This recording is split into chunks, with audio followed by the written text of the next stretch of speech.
Bill Gates নামের একজন লোক একটি রেস্টুরেন্টে খেতে গেছে। খাওয়ার পর বিল গেটস ওয়েটারকে $5 বকশিশ দিল। বকশিশ পেয়ে ওয়েটার বিল গেটস এর দিকে হাঁ করে তাকিয়ে রইল। ওয়েটারের কাণ্ড দেখে বিল গেটস জিজ্ঞেস করল, কি হয়েছে? আমার দিকে এভাবে তাকিয়ে আছো কেন? ওয়েটার বলল, স্যার, গতকাল আপনার ছেলে এইখানে নাস্তা করার পর আমাকে $100 বকশিশ দিয়েছেন, আর আপনি তার বাবা এবং এত বড় ধনী হয়ে আমাকে মাত্র $5 দিলেন। বিল গেটস হেসে ওয়েটারকে বলল, সে হচ্ছে বিশ্বের 1 নম্বর ধনী মানুষের ছেলে, আর আমি হচ্ছি একজন কাঠুরিয়ার ছেলে। কখনো আপনার অতীতকে ভুলে যাবেন না।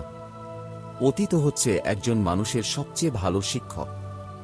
বন্ধুরা আমার, এই সমস্ত গল্প যদি ভালো লেগে থাকে অবশ্যই চ্যানেলটি সাবস্ক্রাইব করে রাখুন এবং দয়া করে ভিডিওতে একটা লাইক দিবেন। আপনারা সবাই ভালো থাকবেন, সুস্থ থাকবেন। দেখা হবে পরবর্তী কোনো শিক্ষণীয়